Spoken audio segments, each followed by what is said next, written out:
we'll need to start if we're gonna finish. So welcome everyone to the October FinCom meeting here at the library, 7:30, 7:32, 33, start.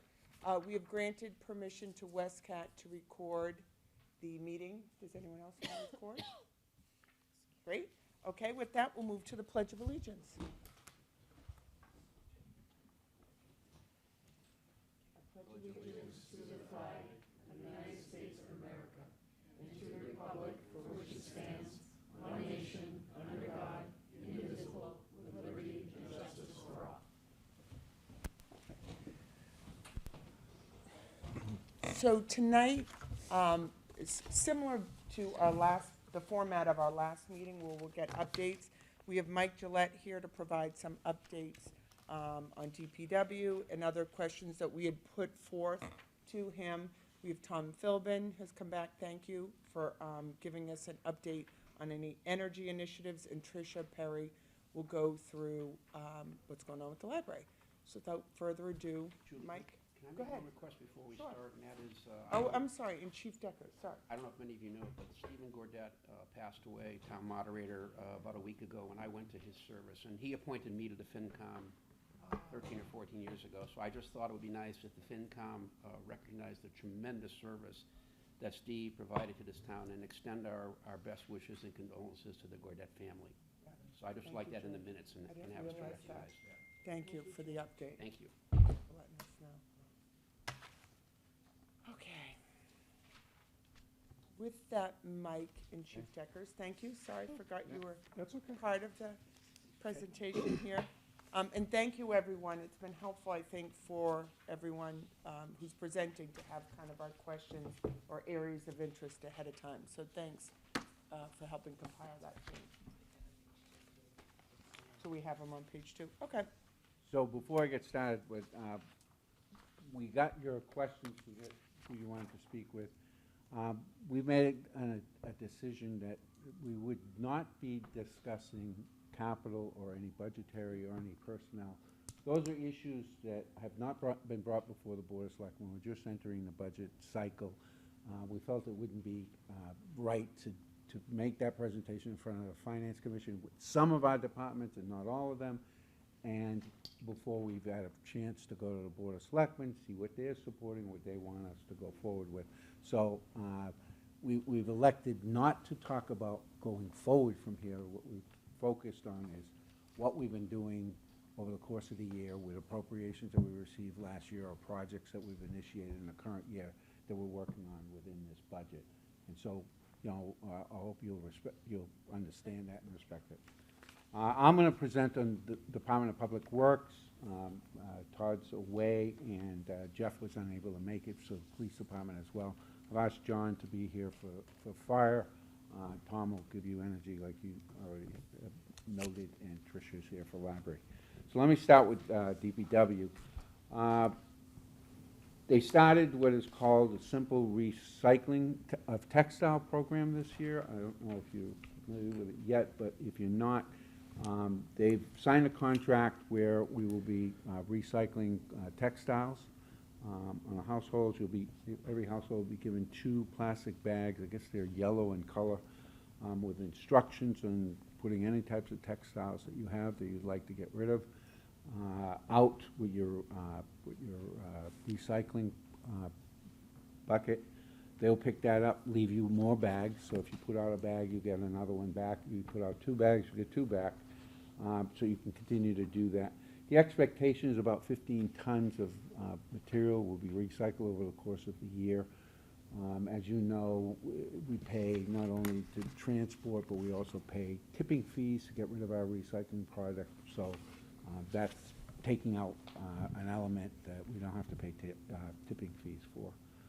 The traditional recycling is a program that we're watching very carefully. As you probably have heard, China has removed themselves from the market because of contamination of the recyclables.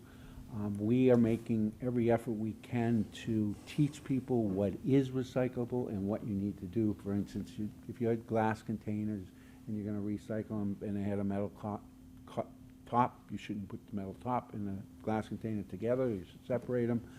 If you had materials in it, you should clean it before you put it in recycling. If it has paper product on the bottle, you should be removing that. And there's just a whole host of things. I go through it every week with my wife about certain things. She just won't listen to me. Don't put that in that bucket. And it's complicated. And that's what we need to do. The expectation is that the recyclers are going to start charging us because it's not cost effective for them anymore. It still removes it from the tipping fee. We're still going to get a benefit from recycling to the extent that we can do it. However, it's not going to be as lucrative as it was. We actually earn money on some of the products. The last thing on, the second to the last thing for DPW is the Gay Street sidewalks. They're in 30% design. They made a decision which side of the street the sidewalk will be on the Deerfield side of the street all along, so we don't have to cross multiple times and eliminate a safety thing. We've had discussions with the neighborhood about it. There's general support, not unanimous support. I think an issue like K Street sidewalks is never going to get consensus. It's going to get enough support to get through town meeting maybe for an appropriation if we needed one. The DPW is looking at the possibility of putting some of the sidewalk at certain locations in back of stone walls. Planning board is particularly interested in doing that, because there are some communities that do it, and it's less offensive than having the sidewalk right up against the edge, like you have on Clapboard Tree Street down. We just did it down by Zavarian Brothers High School. They're getting mixed cooperation from the landowners. Some landowners are not supportive of having that located on their side of the stone wall. Others are open to the idea. So there may be some instances where we're able to do that, but it's not going to be the entire length, and it won't be the majority of the length. DBW is currently looking for grants so that they can do this without having to come back for an appropriation, and so more to hear about that as time goes on.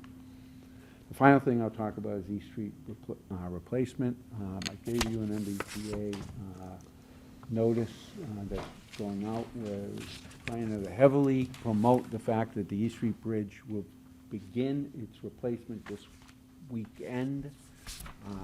East Street will not be a throughway on Saturday and Sunday of this weekend, and then the weekend including Friday of November 9th through the 12th.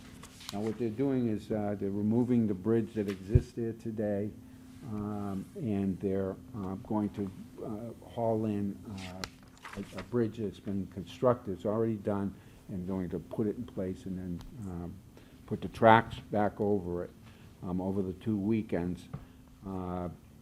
This weekend, as I said, they'll shut down on midnight on Saturday. That's, a minute after 11:59 on Friday, so no confusion about what midnight I'm talking about.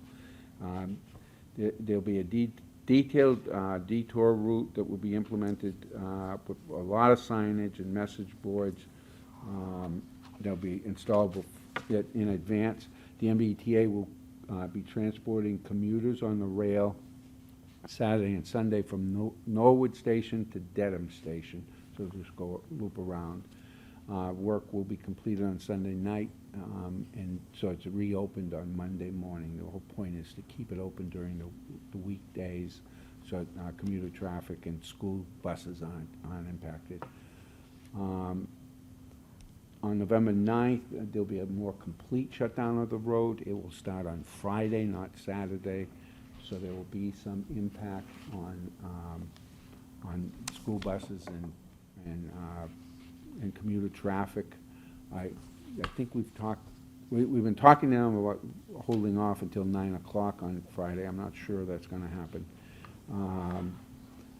They will then be hoisting the bridge decks into place Fire's been made aware of it, police have been aware of it, and they're gonna keep some equipment on the other side of the bridge so they can respond on both sides without having to go under.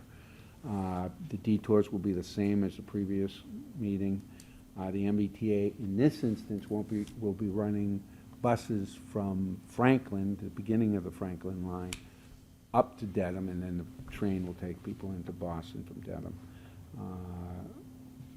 The bridge will be moved from MassDOT Yard to Stratford, and we'll be notifying residents of Grafton and Stratford to make sure that they don't park on the road because the equipment and the bridge need to get by. Police will also be posting no parking signs. And then once the bridges are installed, there will be round-the-clock work on the tracks to ensure that the tracks. So the bridge itself won't be demolished and taken out, but it'll be taken out on this weekend.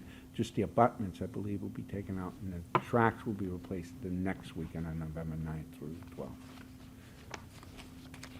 So if you have friends and neighbors that need to know about that, please pass it on. We're trying to blanket everything we can to get the word out on that. So before I move on to police, any questions? I guess we do want to make 8 o'clock. There we go. All right. The police chief sent me some material. Basically, the thing I'll leave you with regard to staffing are these. First off, he's created a detective sergeant position to oversee the detective bureau. There's been a significant increase in the amount of court appearances and things like that, a lot due to the university station where there's a little bit more shoplifting and that sort of thing going on. And so he's reorganized the sergeant, so there's a detective, there's a sergeant in charge of the detective bureau and has 2 detectives working in it in a court, with a court officer, one serving as a court officer. And the other, another change or another instance is that we have a vacancy in the dispatchers. We've had a few vacancies in the dispatchers, and it's not as easy as we had hoped to fill those positions with the right caliber of person. And so, you know, we're trying to make sure we get good people. Fire department is more heavily involved since John's come on with the selection of dispatchers, because there's a responsibility to the fire department. We want to make a closer connection with that. So they've been working, Jeff and John and their staff have been working together. The police department has onboarded 2 new patrol officers that were approved last year. There were no new positions approved this year, but 2 were approved last year. And he's also added 3 additional staff, new staff, because of resignations or retirements. And so there's been a total of 5 new staff. What I will note is that the staffing of the police department has been much better. We have a far better selection because we have more candidates to select from than we had when we were civil service. The way it worked on the civil service is for every position you wanted to fill, they gave you 3 people. And they were chosen on basis of their test scores, but you know, there's a lot of other things that factor into that. The way we're doing it now, we get 100 candidates applying for the position, and then we whittle it down to the best and the top through a process which includes interviews and testing and looking at their resumes, background checks, and all of that. So we get people that filter up to the top, and they're much better candidates. I mean, virtually everybody that we send to the academy now, they're either carrying the flag for the battalion that's they're being trained, or they're number 1 in their category. If it's a female, they're number 1 as a female, and fitness and things like that, or the number 1. And so they're just top of the class in any training that we're sending them. That's just telling us that is the caliber of person we're getting. So I think breaking away from civil service and fire and police was huge. When it comes down to University Station, the calls for services, as I already alluded to, are increasing from the police department as they are, and John will talk about that for fire. It takes a little bit longer. The investigations will draw resources into the University Station, and when they're doing that, there's usually 2 officers involved, and so it draws down on the resources that are on the street in the entire community. So, you know, it's something that we're paying close attention to. The chief is paying close attention to. We had one positive that come up over the last year, and I think you heard a little bit about it from Nora last week when she was here, that Westwood Lodge is no longer going to be a hospital. We think there is a proposal on the table. We think it will go forward. We think it's something that we would support, something not necessarily exactly what they got on the table, but the general just being a housing complex rather than a hospital complex. Hospital complex was resulting in a lot of calls for the fire department, a lot of calls for the police department. They were shut down because of some violent activity that was going on within that hospital. There was an elopement problem, although we had addressed that over the last couple of years. We had that problem for a number of years. So that closing has been a positive, but University Station is taking up resources. We've added to staff, so we're keeping up with it. The next uses will be primarily office, so you're not going to get the calls for police and fire out of offices, and 100 condominiums will go in there. So we don't think that they're going to have the same impact that the first 2/3 of the development had in a way of taking resources from police and fire. Mike, are there any particular retailers? I mean, some of the things you read nationally that a particular retailer will cause a lot of problems.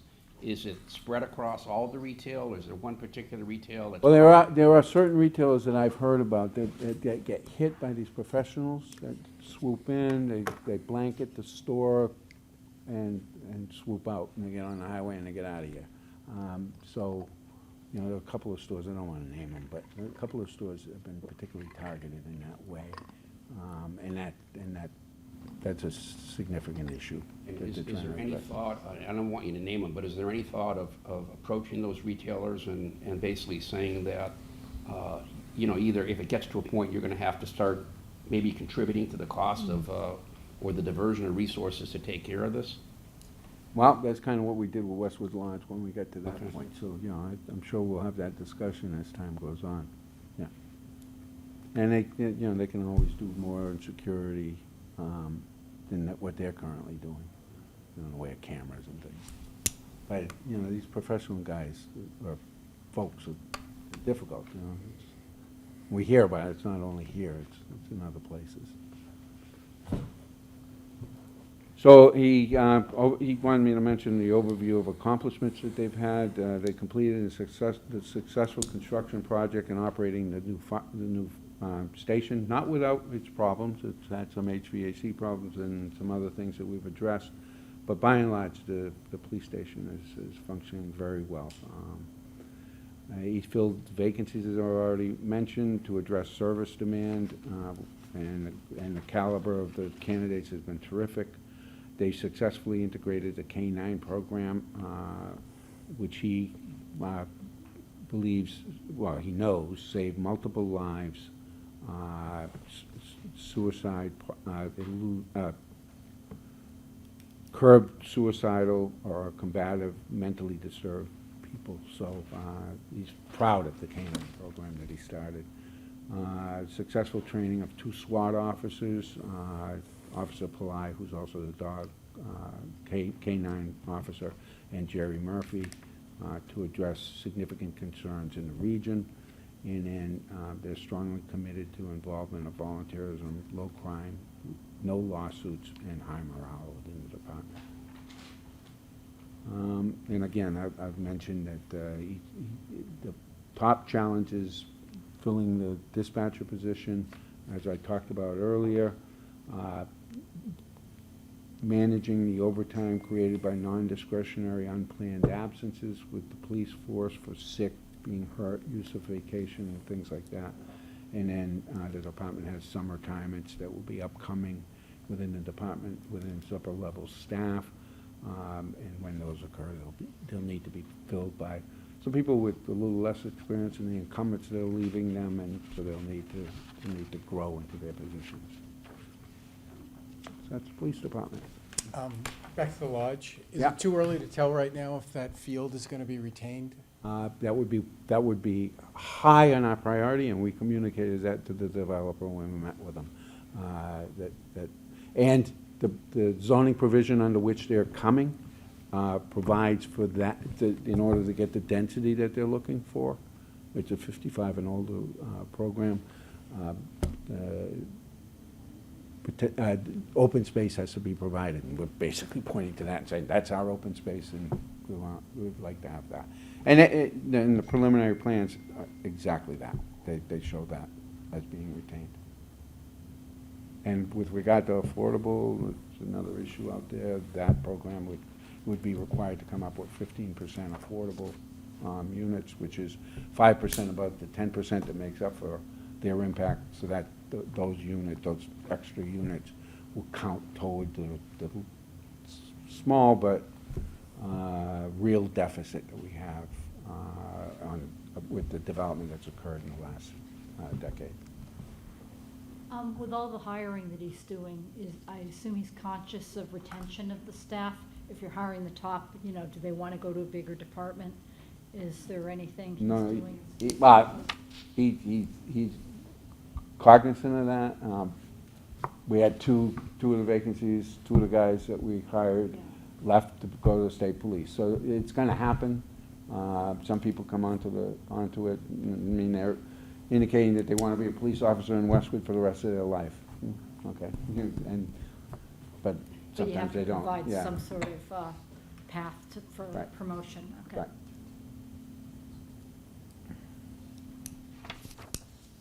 And how about with the Brigham and Women's? I know I know that it's probably more Chief Decker's. It's the ambulance that's going over there, but it's been minimal at this point. I'll let Chief Deckers talk about that, because you're right.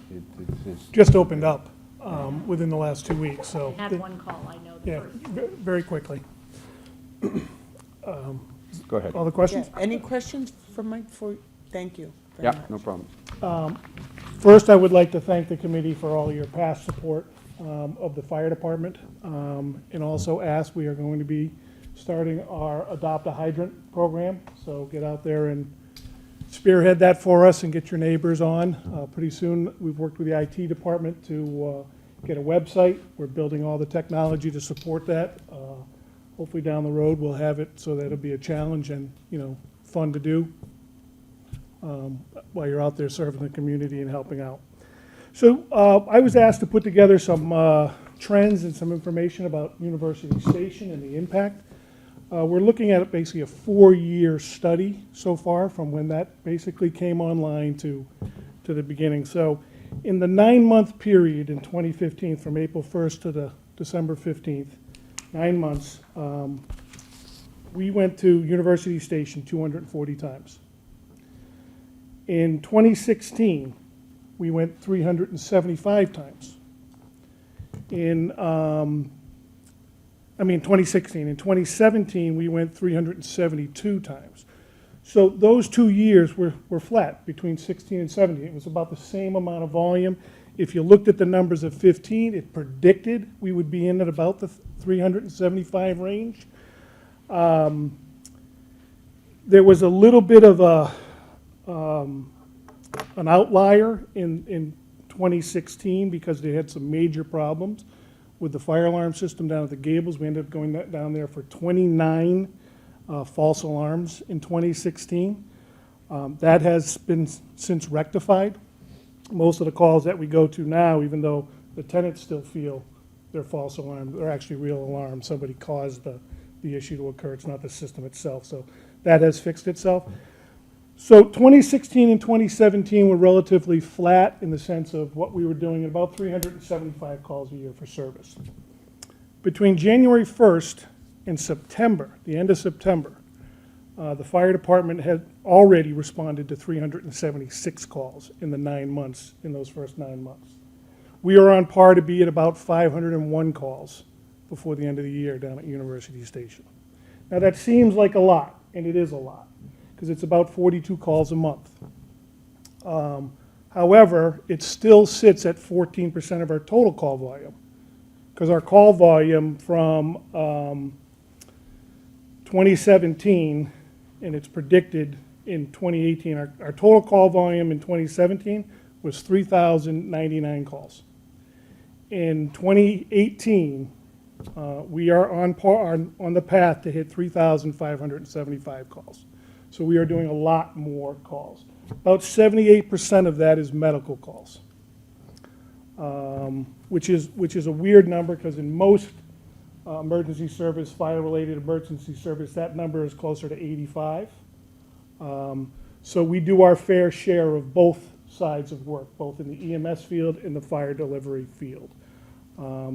So that's where we are right now with the trends against University Station and where our call volume is going, which is putting a bit of a tax on the fire department, but it's a good tax, because the more we're busy, the skills get better, everything works for us, we're managing it, and the staffing that you've approved over time is working, which parlays right into the next topic, which is the peak level staffing model that we implemented last year. We do have some data on that now. And what that is, again, for everyone and some of the new folks that are on the committee, the peak level staffing really looks at where the greatest call volume is for the department, and we staff around those time periods. It's done in overtime because it's very difficult, and we found, to your point of turnover, where if we hired people just to work the day shift, we would become the new training academy for the state of Massachusetts. So people would come in, we'd train them, we'd spend $35,000, get them all trained, they'd leave and go someplace where they could work a better shift, because no one wants to work a 12-hour shift doing that. So we looked at that, we looked and saw where our greatest call volume was, and we're addressing that by designing and implementing people, putting them in the right places at the right time to reduce our overtime costs. Now, I say that in one sense, you say, wait, you just said it's all in overtime. Right. But what was happening before was anytime we ran out of personnel, they would do a recall. And the recall would be, y'all come.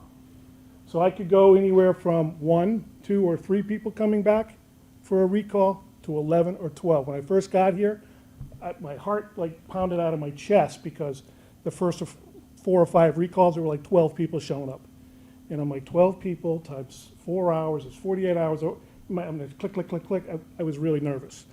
So I began to look at this and to see how we could manage it. And that's where the peak level staffing model came into play. So what that does is it staffs 9 personnel, 7 days a week, between the hours of 8 and 3. That's our largest call volume period of time where we do most of our work. So just for some numbers, in FY16, our total recall was 2,892 hours. In FY17, that number went up to 3,115, which was a 37.85% increase.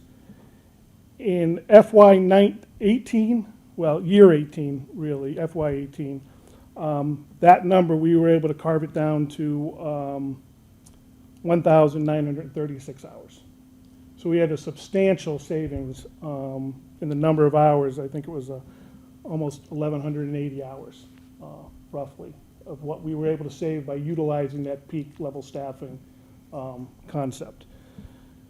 So with that, we're continuing on that, using that model. That is the peak level staffing. What I've also done is taken a look, and I'm going to reallocate some resources which we work through in the collective bargaining process of looking to add some additional responsibilities and basically shift resources. So I'm taking 2 positions that we would currently staff on the line and moving those into administrative positions. One is going to be a EMS coordinator full-time, which currently we pay somebody a stipend to do that, plus a lot of overtime. And we pay private contractors outside to put on education because they just don't have the time to do it. Where this individual will take all of that and bring it in-house again, be a full-time position on days, and they'll handle all of that. Now, we're not replacing the people on the line. All we're doing is shifting, reallocating resources at this moment to handle that. And there's a tremendous savings. The net potential savings is almost $27,000 to do that. And that individual will also be part of what was known, and you heard me talk about it last year with the peak level staffing and surge staffing. They're the surge. These two individuals will be surge staffing. So what they'll do is they will work a schedule Monday through Friday, and that tends to be our heaviest call time, even inside of that other window. And what they'll do is they'll supplement the peak level staffing. So our staffing really goes up to 11 during those times, which will drastically reduce the amount of recall hours, hence saving us that fear of 11 people coming back, where now it's guaranteed, and we're getting work done. And it's established work, so we have somebody doing our EMS coordinator. The second position we're doing is a fire prevention / training officer, which we never had a training officer before. That was handled by a captain. There was nothing uniformed about it. So now what that individual is going to do is we're mandated to do a lot of different training that we've just haven't been able to coordinate because how busy we were and no one doing the job full time.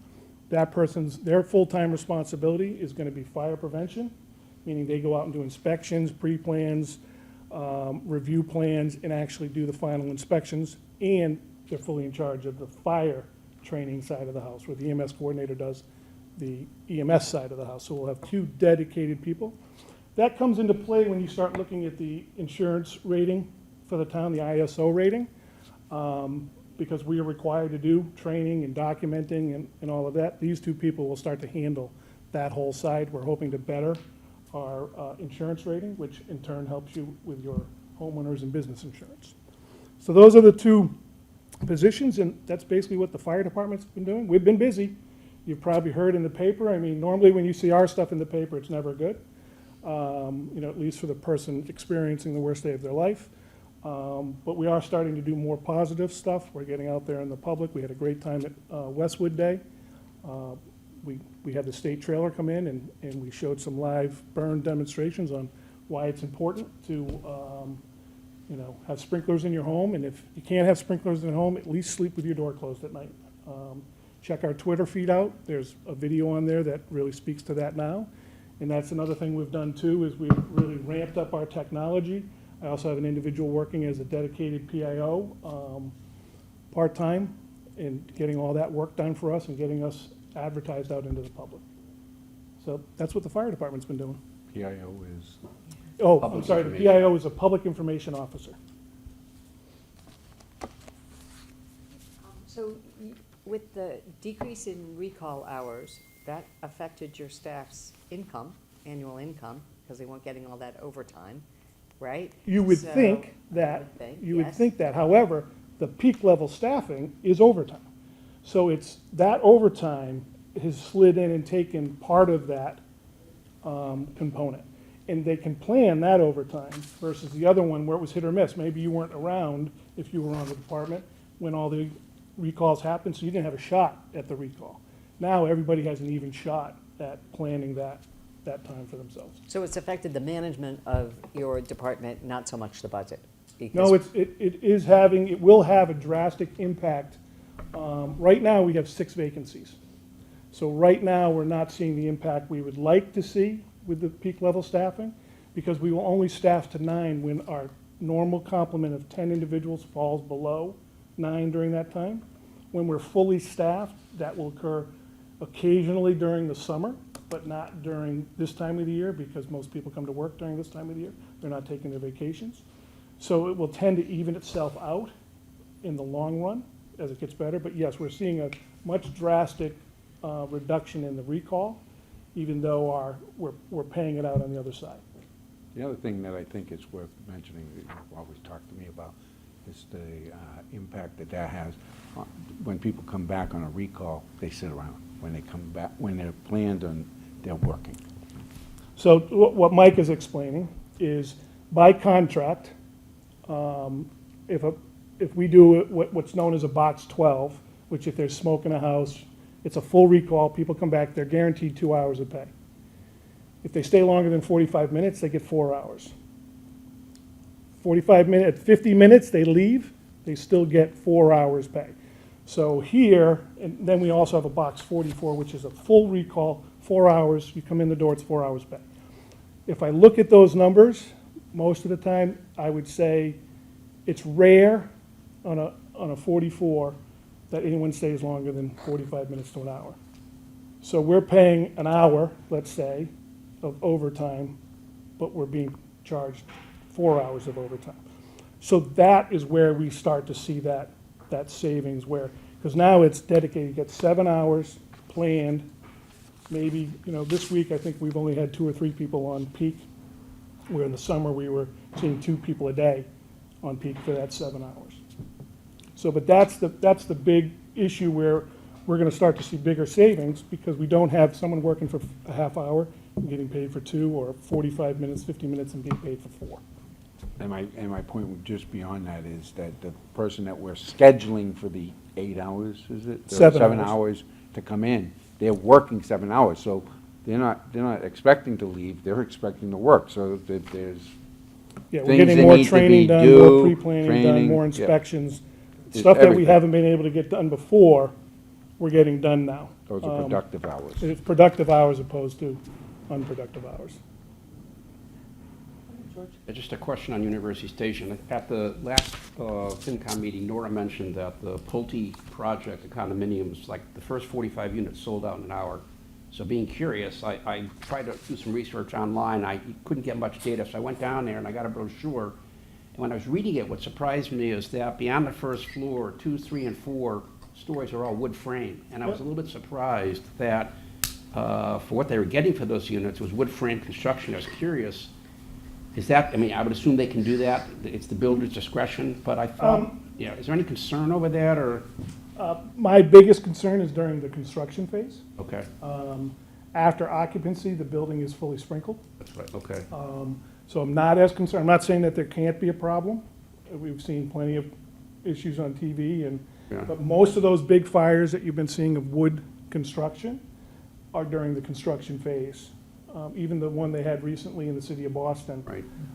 Even though it was almost done, supposed to be occupied in a week, there were some issues around it, where it started and the sprinklers not being able to do what they had to do there, so. Because Mike, the gables, was that, that wasn't wood frame, was it?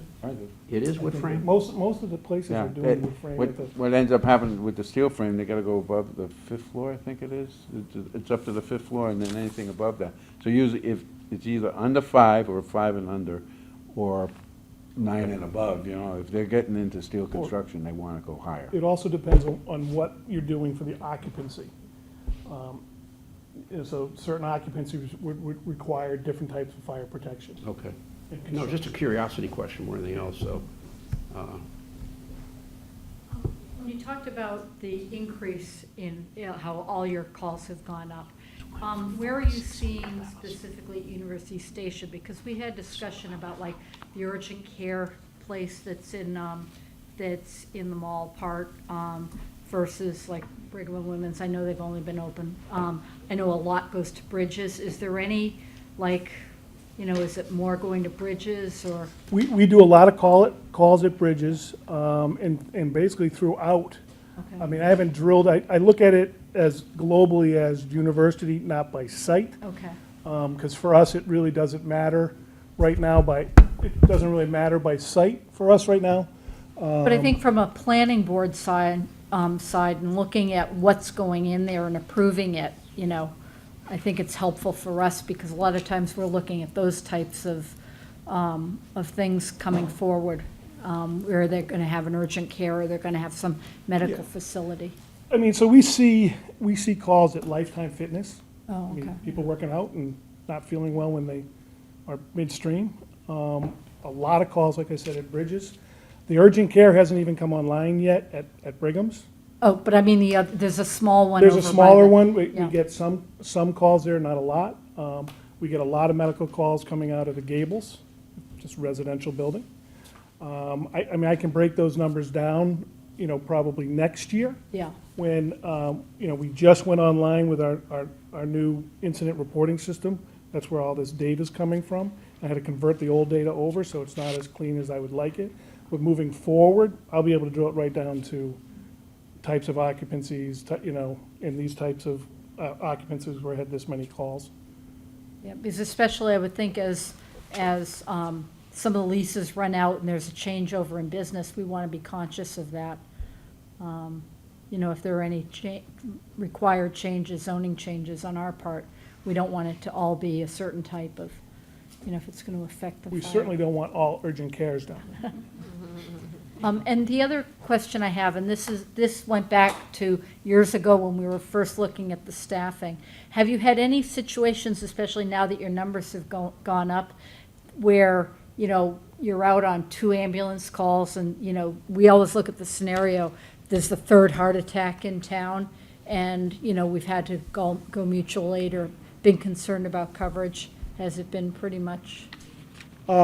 This is where that peak level staffing has handled that concern. Okay, Because right now, where you're talking about 1 and 2 calls, we have 3 ambulances. yeah, So we can get now 3, during that time, we can get that 3rd ambulance out. Again, it depends on when people are having their emergencies. So if it's after 3 o'clock, we don't have the staffing to do that, we rely on mutual aid. I would say it's rare, and I think when I just pulled the last report, this year alone, I think there was 16 times in the 9 months, 9.5 months, 16 times where we had to call for an outside resource to cover us because we didn't have it in an EMS capacity. We provide much more support out of town to other, our communities around us, and still handle our own calls. Our guys, and you've heard me say this time and time again, are rock stars. So what they do is they switch between apparatus. So they may get a call at Highland Glen for someone who burnt their toast. And then they're sprinting back to get into, you know, an ambulance to go down to University Station. From there to Norwood Hospital, back again, switching into a ladder truck to go somewhere else. These guys do this all day long and never complain about it. They're here to serve the community, and it's worked out beautifully in that capacity. But it's that peak level staffing, and that's with the surge staffing will let us get that 3rd ambulance out even more frequently. Yeah, Chief, you're probably getting this question a lot in the last month. What do we have in this town for homes with natural gas, and like, what do we do to make sure that what happened up in Andover doesn't? The issue in Andover, the report has not, the first run of the report came out of what went on. I will not sit here and tell you that could never happen here. It could, but it's highly unlikely that it would occur. The key to that, in that instance, there really is there's no way to protect against what happened there.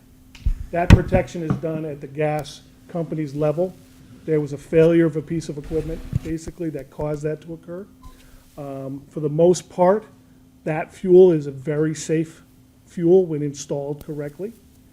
The biggest thing that you need to do, and the residents need to do, is make sure you have working CO detectors. And if you smell gas, get out of the house and leave. And call 911 immediately to handle that. Obviously, we have gas in town. We have the lines. But, you know, in the end, it's all about awareness and making sure that all your equipment is serviced when it should be serviced and looked at in the gas companies. And they're very vigilant right now. And Eversource has been an awesome company to work with in that scenario.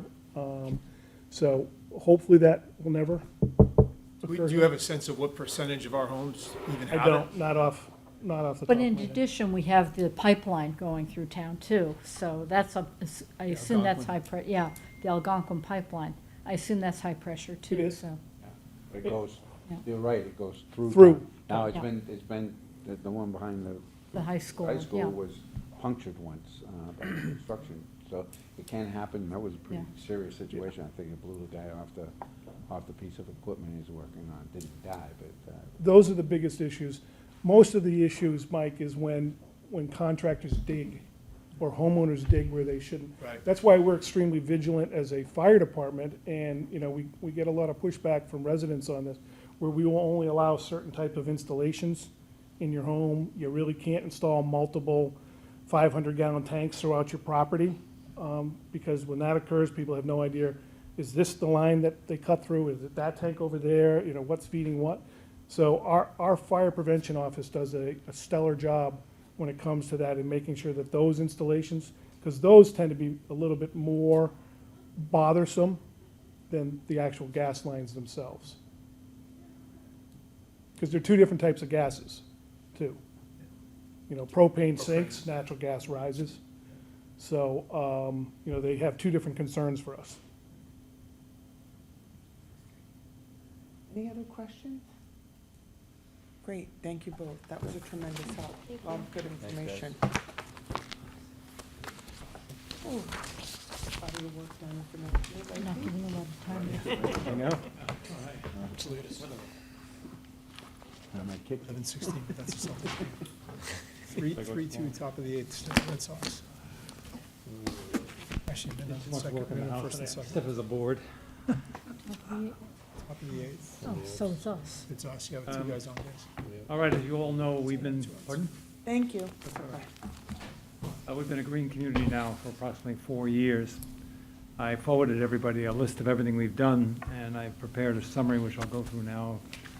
What's the result, and maybe dwell a little bit on the current projects that are underway. But we've had altogether in the 4 years, 43 different projects have been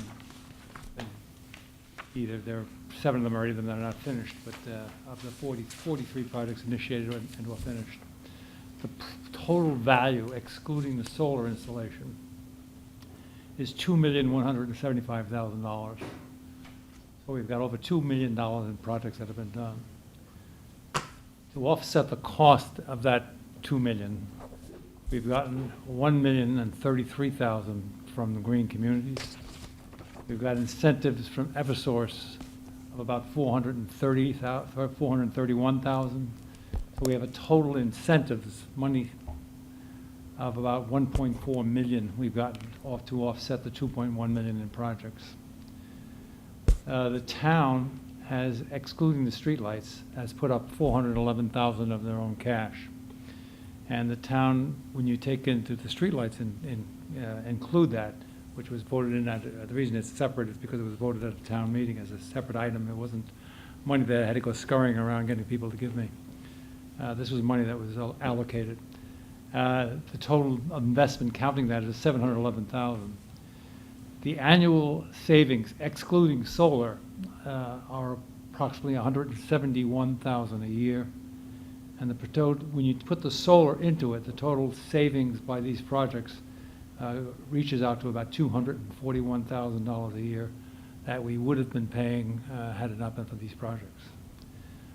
Without the solar, the payback is 4 years. So the money that's been expended would be totally paid back over a period of 4 years. But if you look at it and you say, without the solar and the streetlight capital, what does it look like? It's really a 2.4-year payback. And really, again, it's somewhere down around 1.7. So we're somewhere around 2 to 3 in terms of the payback for everything that we're doing by way of energy efficiency. We have a lot of things in here that we can't quantify. We haven't yet. For example, we entered into a 5-year contract for electric supply on the power side. That's guaranteed us a 9.5-cent cost for the generation component, and that's right now that's be up about 2 cents if we were paying the normal rates. So we have a whole number of years ahead of us where we'll be getting the lower rate. We're in the process of getting more solar installed, and we're in the process of buying into a number of solar projects.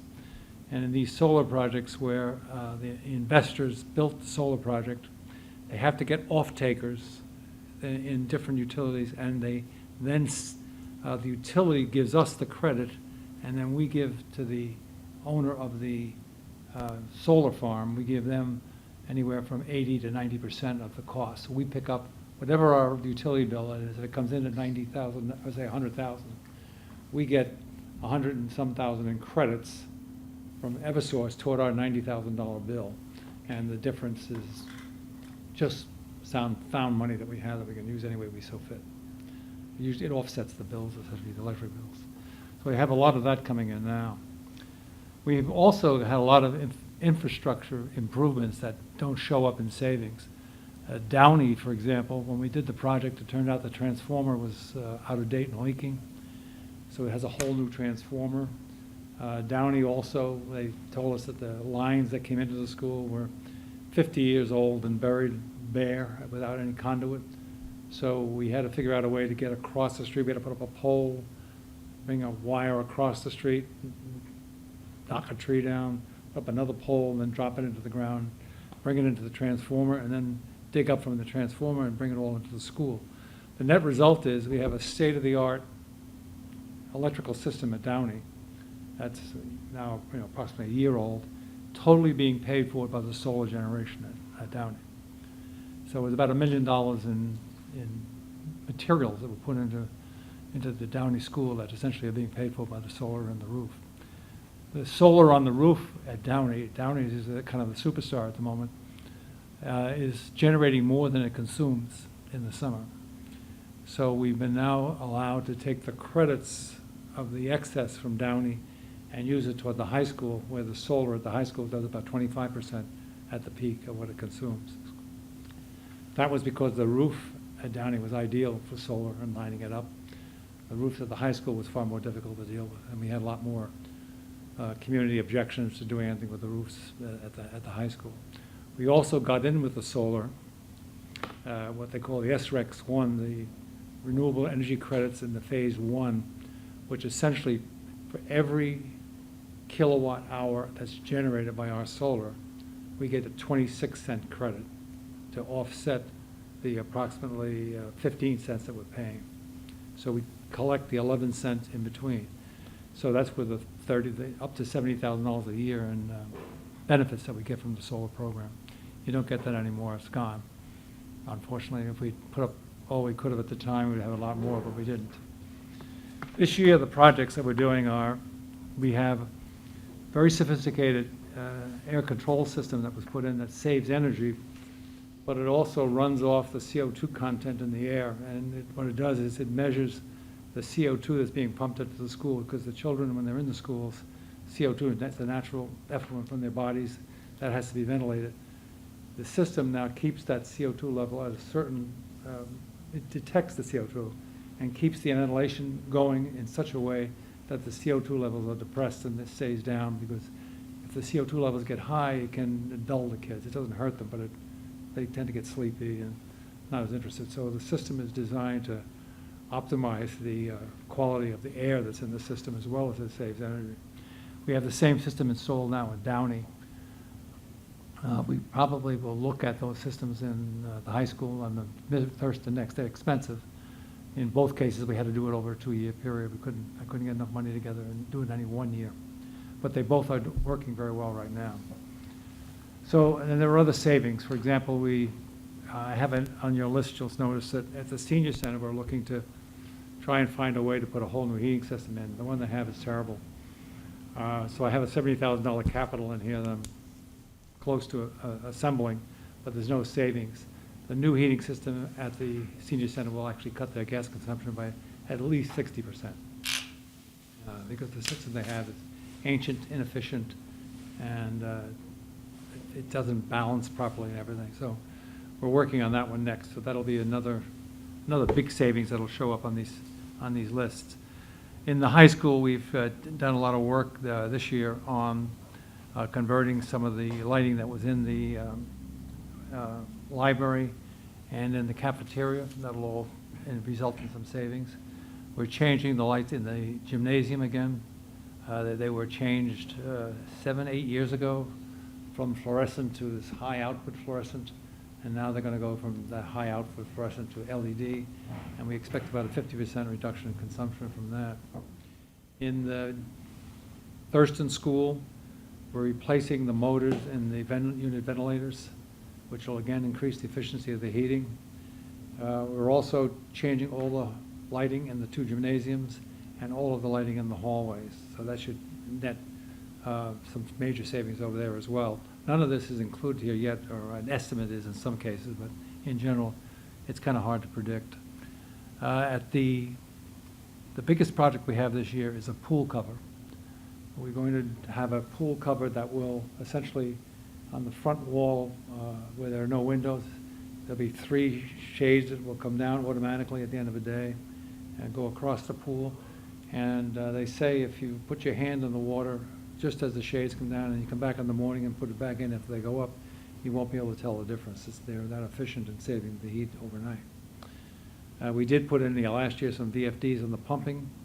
We're looking at a thermal system now, if we can get it, that'll work off the sun, that'll preheat the water for the pool as well, which will save more gas on that end. But that's going into next year, some of the planning. We have new lighting going into the town hall. We got a 75% incentive toward the $25,000 roughly. It would cost to change all the lights to LED. And the same thing for the parking lot of the senior center. We got a 75% incentive to change all the lights in the parking. And we're looking at now, if you notice, all of the street lights in the town have a little knob on the top, and every street light communicates with every other street light. So we have what we call a radio frequency mesh over the whole town. So we're looking at ways, one of the ways we'd have it by now, is you'll be able to put in meters, water meters, so the secondary meters will be read automatically through the streetlights. So the streetlights will pick up the signal from the water meter, and you'll have the amount of water consumption recorded automatically. The same system now, they're looking at now what to do with a calculation on your electric bill. With this system, we'll be able to automatically, Eversource will be automatically able to read what the consumption is on the streetlights. And then we'll also have the control so that at certain times of night, we can dim the whole system, like in the morning, and then all those savings get recorded.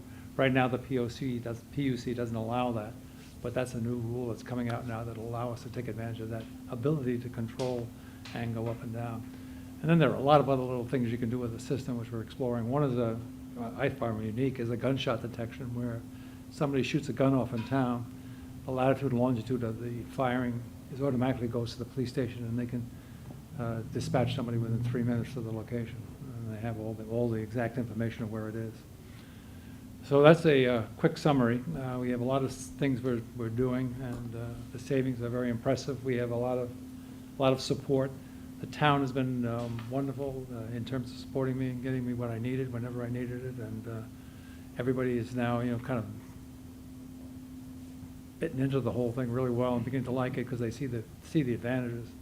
Not only do you get new infrastructure, you eventually get your money back and you have it to spend on something else.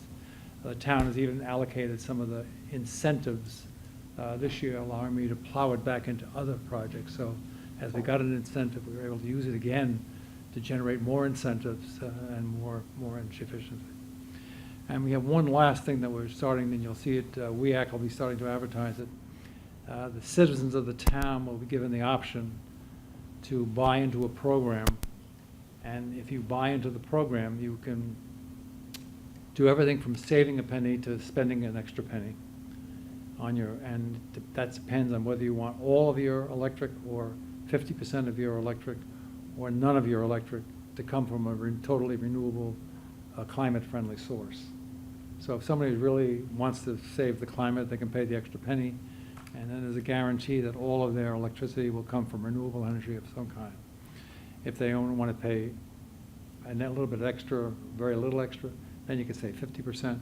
And then if they don't want to pay anything and just want to be a participant in the program, then they'll save a penny. So everybody in the town could sign in for that if they wished.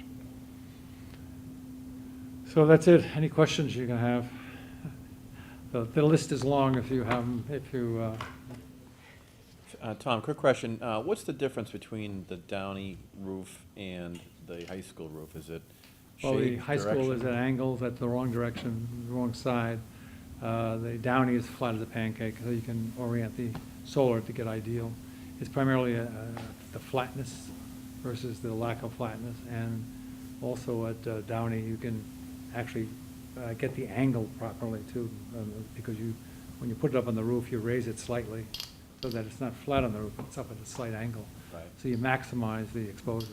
Is there anything that can be done with the high school roof to improve output? Well, the flat part, we've done everything we can. And there's nothing you can do about the roof if it's gone the wrong way. You could put up canopies in the parking lot, cover the whole parking lot over, and then on Westwood Day, you wouldn't need tents, you could have it at the end of the canopies. And that's a possibility, but we've got a lot of resistance from the aesthetics. Right. Great, thank you. Were there solar panels added at Martha Jones as well, or not in the end? Was that school added? What's that now? Martha Jones, the Yes. other elementary school, does Yes. that have panels as The well? entire roof is covered with panels. How's that performing? Excellent. Okay. That's very So good, there too. was the three schools, right? Downey, Martha Jones. Well, that's the only And the high two we school. did, because the other three were potentially going to be Right, replaced. that's right. So there was no point in going with them. Deerfield is got an ideal roof, so Yeah. if they choose to do something with Deerfield down the road, they could, but they'll miss the really valuable ones that were a few years ago. Right, that's right. Very cool to see. Any questions? Where's Pete Kane when we need him, right? It reminds me, he would be very, He'd be happy. Yeah, yeah. I just want to say one thing. no, that's Great pushing stuff. it. Tom, He'd be less he is an enormous asset. I meet with people that are trying to get us involved in all these energy projects. He comes with such a wealth of knowledge and such a knowledge of the individual players at Eversource and other entities, that he's able to tap into things that we could have only dreamed about a few years ago before he came on board. So this was the best grant money we've received. Thanks. So as you recall, his first salary was paid for by a grant, and we had to absorb it into the budget after, but he had proved himself by the second year, so we were fine. I agree, this is a lot in the short few years. It's a tremendous amount of work, so We went thank you. How many, That was how many times, impressive. how many Yeah. times have you retrofitted the high school lights? This will be the second. Oh, only second, because. some of Second on the this- gym. Yeah, but some of the hallways and all you've done. Yeah, a we've done a couple lot of times. we did the hallways all the way through, but they're being redone now. But that was done with the old fluorescent. Yeah, You know, the technology, once it pays to do it, there's no reason not to. yeah, This is the fourth time in my career that we've done this to the town hall. yeah. And the town hall, it turned out that the Eversource was, and we got wind of this, they had excess money they didn't know what to do with. And they have to spend it before the end of the year. So they said that if I could find projects that I could complete by the end of October, this next few weeks, then they would give me at least 75% of the cost of the project, or buy it down to 2 years, whichever was the most lucrative. So we ended up doing this town hall and the parking lot up at the, it was about $50,000 worth of stuff, but nonetheless, it was substantial enough. And they gave us 75% of that 50 grand, so it's really not. Is there are there any plans on dealing with the high school football, all-purpose field? Yeah, we're looking at, right now, the technology for replacing the field lights is not quite there. Yeah, I really don't like, with some of that technology being the first guy down the Yeah. block. So Especially it's on the radar when it It's gets. on the radar, to- but it's, especially with the field, with the way it's used so much, I mean, if that ever blew out on a night, I mean, they'd have me up and shoot me.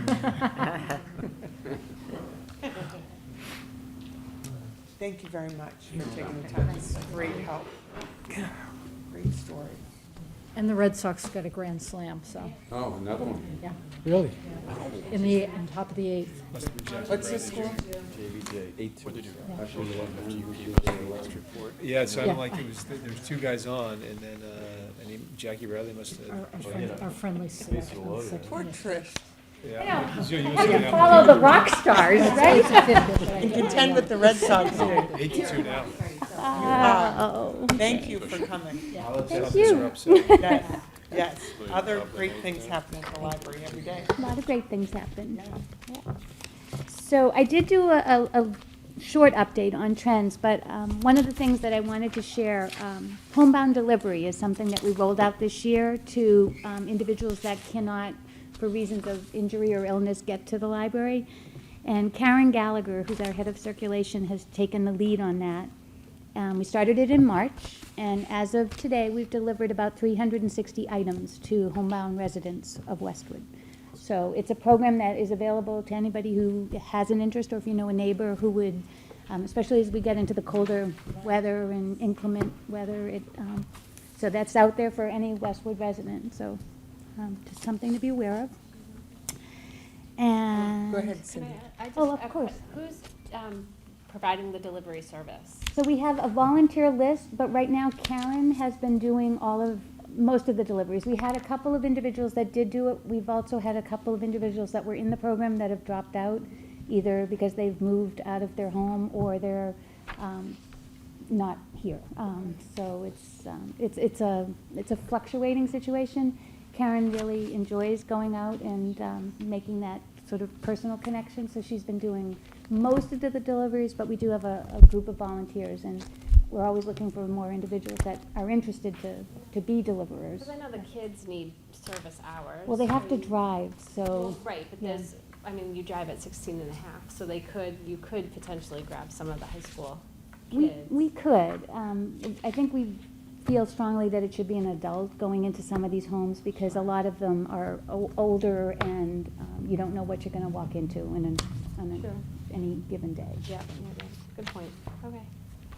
And the other thing I wanted to share is that we did post the teen librarian position. I know you guys have heard about this for a little while. And we did have, in the budget this year, for July 1 start, we had hoped to get a part-time 19-hour teen librarian. We did post it. We got 45 applicants and lost 2 of the most promising to job offers elsewhere. We reposted, and another candidate who had been our first choice withdrew, also got a job offer elsewhere.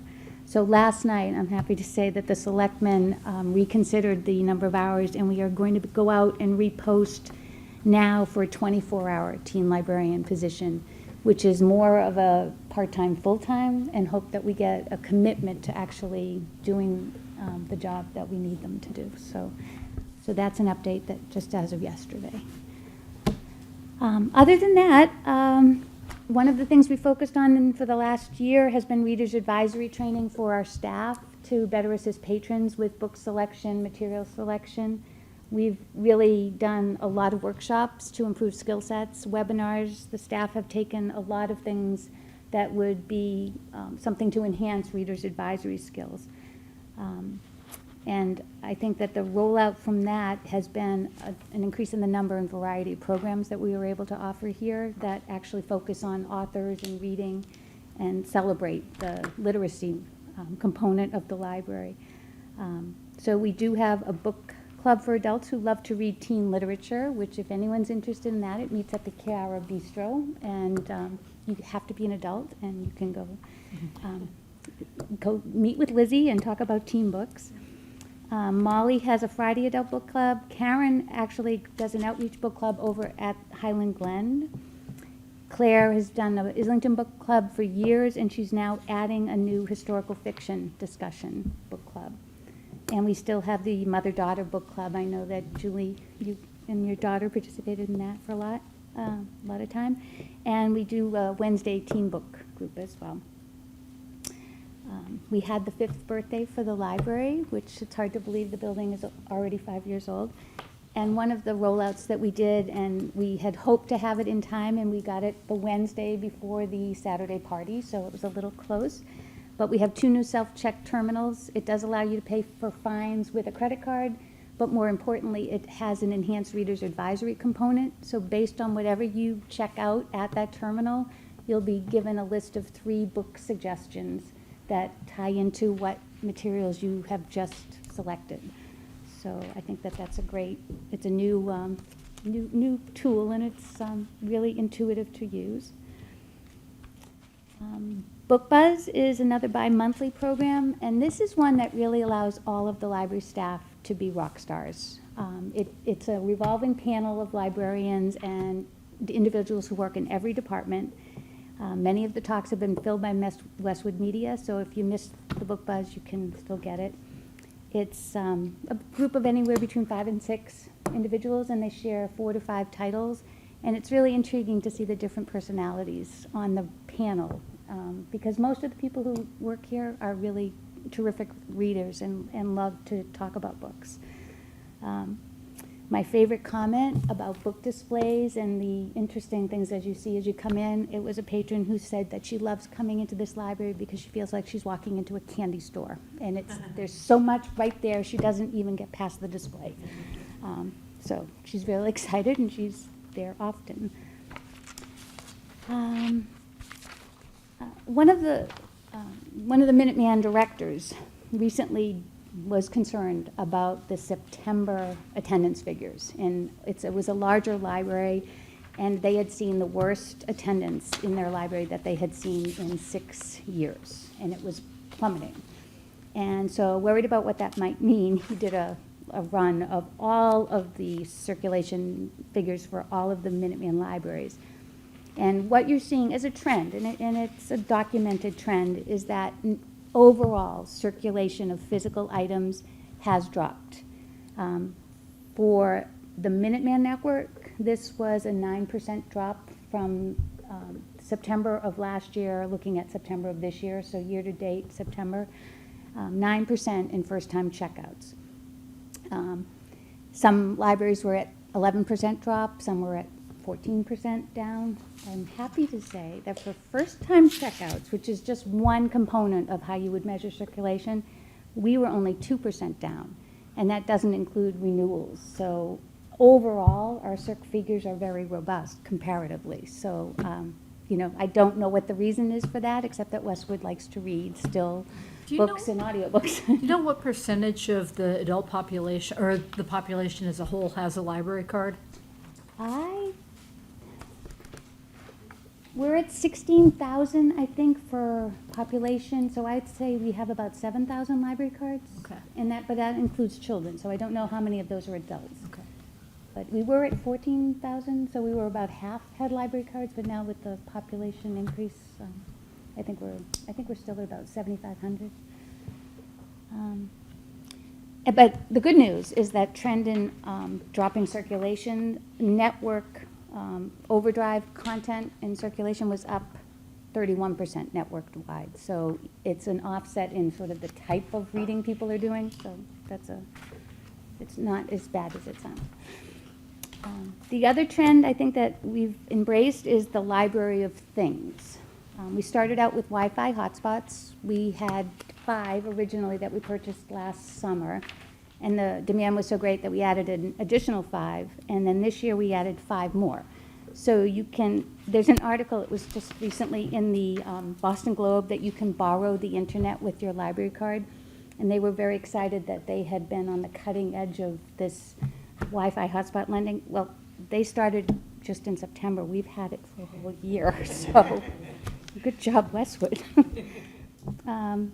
And it's gone out 228 times since we started this, with another 54 renewals, so they are very popular. So if you're traveling on vacation and you want to have a Wi-Fi hotspot in your car or at your vacation destination, it's domestic US only. But we are also adding things like knitting needles, and we worked with Westwood Media for a slide film converter. They've done a YouTube video for us on how to use this slide to film converter. It'll make digital, turn your old picture slides, and they'll digitize it with this device. And Maggie from Westwood Media did a whole YouTube and a handheld document of how you walk through how to do that. So you can check it out, and you'll soon be able to check out a selfie stick as well.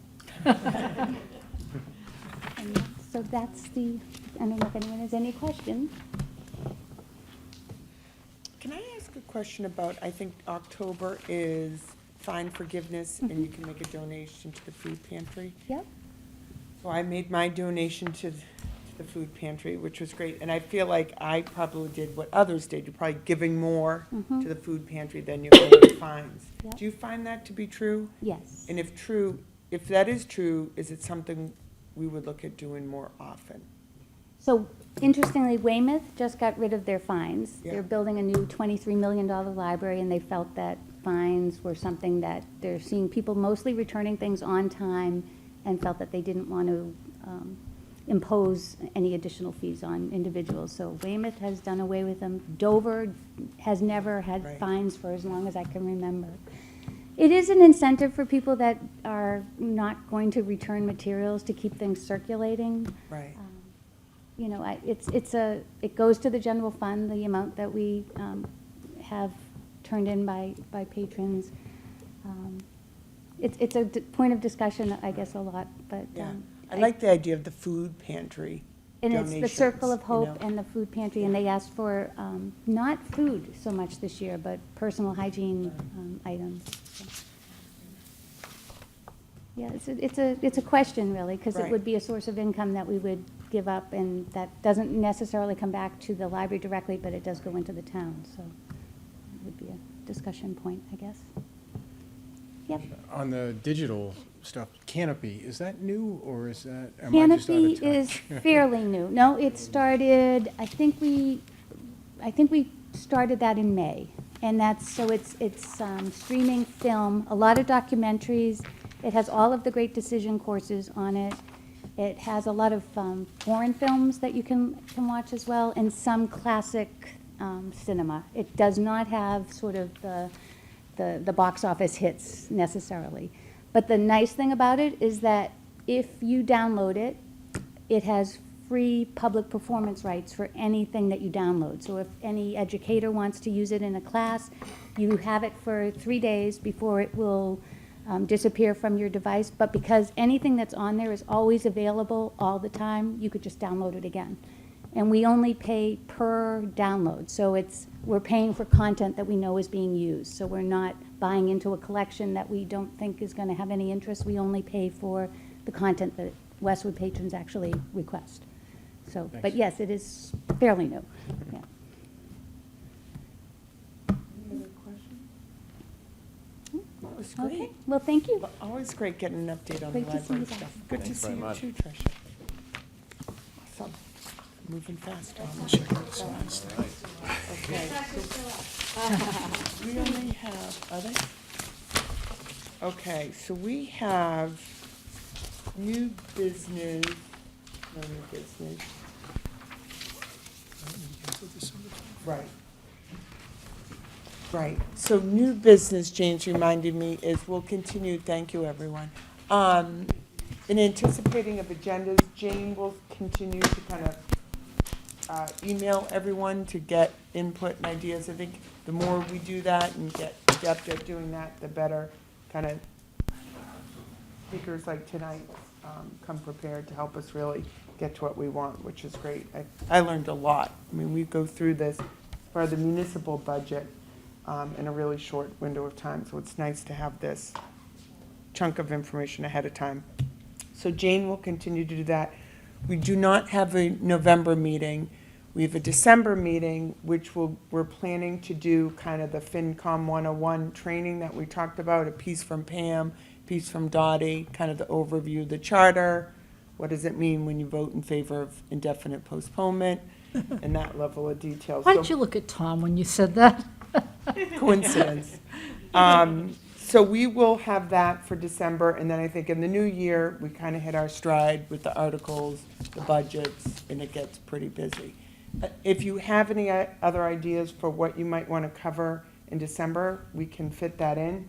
So send those along if there's topics or information you want to know, and use that December meeting. Yep, so the last thing is, did the minutes from September 25th meeting are in front of us? Did everyone get a chance to look at them? Does anyone want to make a motion to approve? I'll make a motion to approve. Anyone second? Seconded. Thank you. All in favor? Aye. Anyone abstaining or? That's everyone. Great. And I appreciated that Emily got back to you with questions that she Yeah, couldn't answer. that was really That good. was good. Yeah.